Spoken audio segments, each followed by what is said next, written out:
Oi, eu sou o Jorge Guerra. Eu sou a Kelly Cadanos. E esse é o Direito em Português, um projeto do Regra dos Textos que te ajuda a entender um pouco melhor sobre os assuntos jurídicos que são a bola da vez da discussão. Hoje a gente vai falar sobre a condenação do biólogo Luiz Felipe Manweiler pelo assassinato da sua esposa, a advogada Tatiane Spitzner, em 2018. Luiz Felipe foi julgado por um tribunal do júri. Você sabe o que é ou para que ele serve?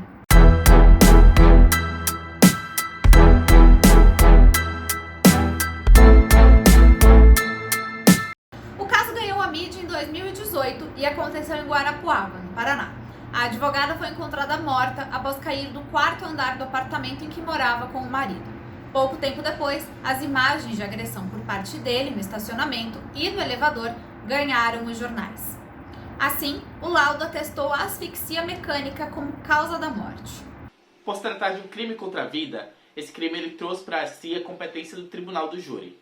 Isso significa dizer que a condenação ela leva em conta o voto e a opinião e o entendimento de um grupo de pessoas que não necessariamente vai ter algum tipo de conhecimento jurídico, não é da área, não atua, não tem nenhuma proximidade com o poder judiciário. É uma das condições para que você seja júri num processo. As disposições sobre o tribunal do júri, elas estão dispostas a partir do artigo 406 do Código de Processo Penal. O tribunal do júri ele é composto por 25 jurados e presidido por um juiz. E aí desses 25 jurados, 7 vão ser sorteados e fazer parte do conselho de sentença, que são as pessoas que vão votar no final para decidir pela condenação ou não e pelos termos de agravantes ou de redutores de pena. A sessão de julgamentos começa com a prestação de compromisso pelos jurados e segue com a declaração do acusado, que é inquirido pelo juiz, pelo Ministério Público e pela defesa.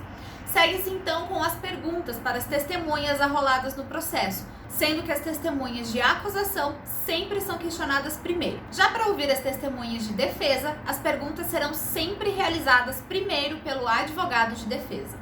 Os jurados eles são partes decisivas nesse momento e eles também podem fazer perguntas se eles quiserem, mas por intermédio do juiz. A pergunta é para o juiz e o juiz vai fazer a pergunta para o acusado ou para quem tiver que perguntar. E aqui a gente precisa entender também o porquê de existir o tribunal do júri, por que existe esse rito, esse procedimento. E aí o que acontece? O tribunal do júri ele é específico para crimes de atentado contra a vida. E aí a gente tem que entender que esse é o bem jurídico tutelado e que é o que vai estar sendo o mais prejudicado, né? O mais grave que se pode fazer dentro do direito penal é você atentar contra a vida de outra pessoa. E o direito penal, ele também é conhecido como a última ratio, ou a última consequência, que o resultado de uma ação penal, do direito penal, é você poder privar essa pessoa do seu direito à liberdade, do convívio em sociedade, você tirar essa pessoa do convívio da sociedade para que ela possa ser responsabilizada pelas suas atitudes e passar por um processo de reaprendizagem do que seria o pacto social e o convívio em sociedade. Então, quando você fere essa norma máxima que está sendo protegida aqui, que é a vida, surge a necessidade de que o julgamento dessa pessoa que tirou a vida de uma outra, ou que tentou tirar a vida de outra pessoa, seja feito por um grupo de pessoas do povo. Seria o povo decidindo através desse conselho. E aí, por isso que existe todo um rito específico, um procedimento específico, porque apesar de ser uma decisão que ela está sendo feita pelo povo, ela também não pode deixar de respeitar os princípios constitucionais, de ampla defesa, de contraditório, de que seja juridicamente perfeita e que seja uma decisão justa, no fim das contas. Depois da primeira fase, que é chamada de instrução, começa a fase de debates. É o momento em que o Ministério Público vai ter a palavra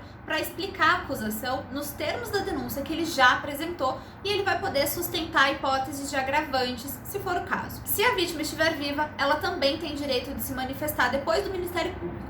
Ela recebe o nome de assistente de acusação. Depois da acusação, é a vez da defesa apresentar os fundamentos e os requerimentos de absolvição ou então de manutenção de uma possível condenação em penas mínimas. Em resumo, a fase de debates acontece então da seguinte forma: a acusação apresenta suas razões, a defesa tem direito à réplica e a acusação faz a tréplica, sendo assegurado sempre o mesmo limite de tempo em cada um desses momentos.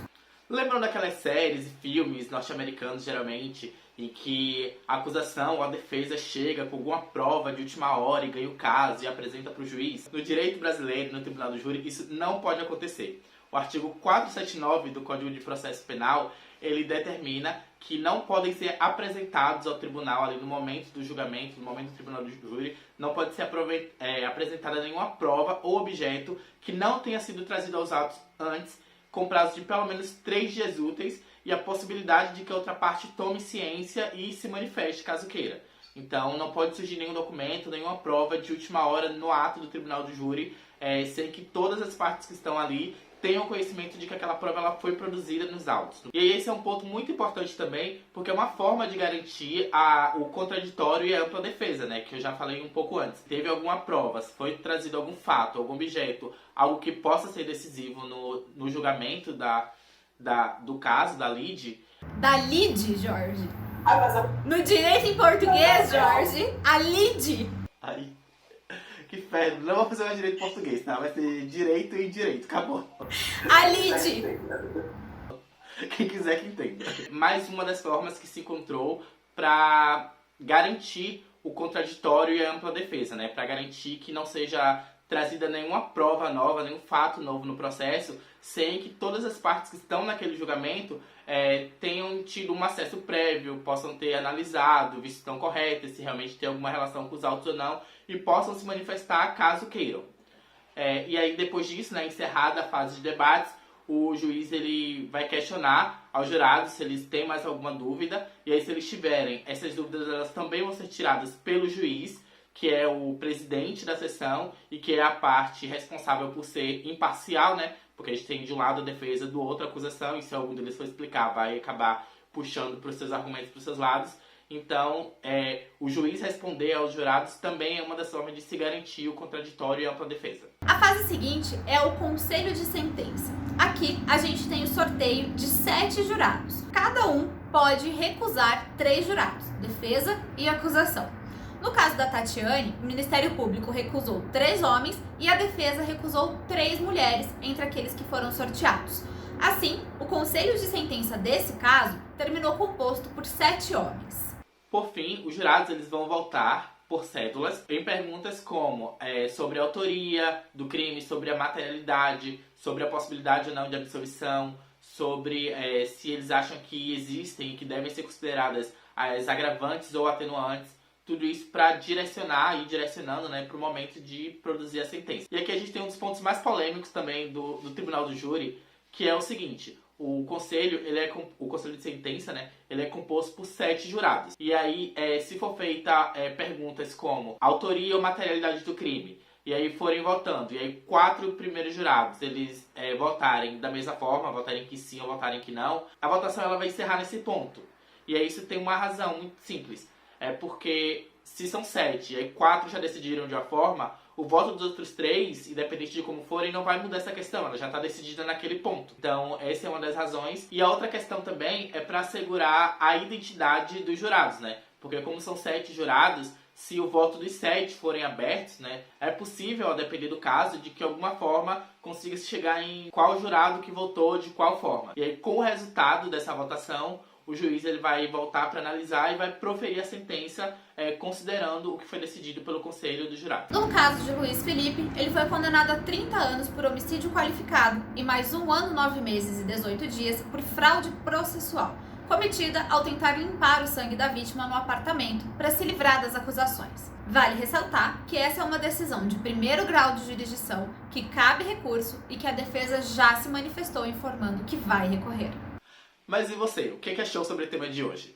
Ficou alguma dúvida sobre o Tribunal do Júri ou como ele funciona? Deixa aqui nos comentários que a gente pode estar lendo depois e fazer um outro vídeo para responder essas questões. E não esqueça também de se inscrever no canal e ativar as notificações. Assim você vai ficar sabendo sempre que tiver novidades por aqui. Até a próxima! Tchau! Oi, Nossa, mas que pressa! Você fez barulho. Calma! É um cachorro?